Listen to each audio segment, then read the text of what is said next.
Amin'izay taran'izay antsika fifaninanana eny ambony kianja eny ambony kianja kosa indray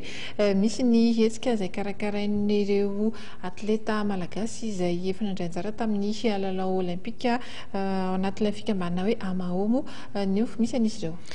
Ho fiatrehana sy fiomanana indrindra ary ny lalao olimpika dia nisafidy ireo sokady zandriny ry zareo amin'ny fikambanana Amao ka nikarakara hafanana ireo ankizy ao anelanelany 12 ka hatramin'ny 12 taona no nandray anjara amin'ny faninanana tenisy izay nikarakarain'izy ireo androany sy omaly.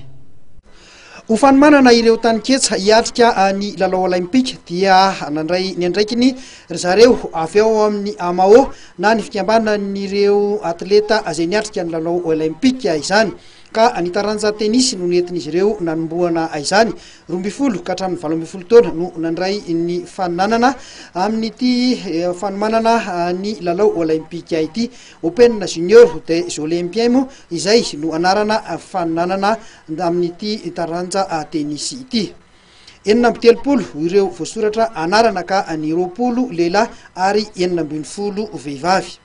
Ny tanjona zany dia fifanampiana amin'ny fédération sy ny ministère ary ny comité olympique satria ny tanjona anatin'ilay izy dia le hijerevana an'ilay relève izay no mahatonga an'ilay choix zany hoe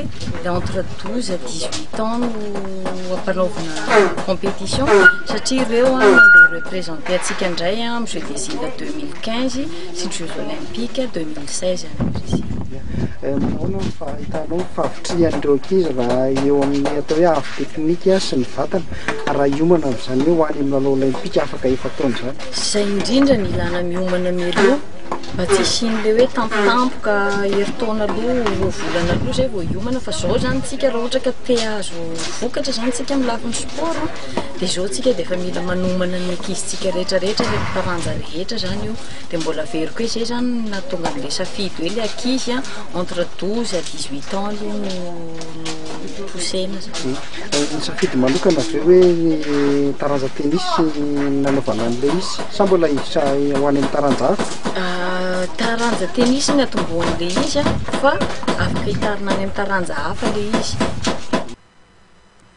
Araka ny nambaran'ny Ramatoa Rosa Rakotomanga izay filohan'ny Amao amin'izao fotoana izao dia emitra amin'ny alady ny lalao famaranana teo amin'ity faninanana ity no ny firotsahan'ny orana izany. Samy azo amboara avokoa mantsy ireo izay nandray anjara tamin'ity faninanana ity na ny eo amin'ny laharana voalohany lahy sy vavy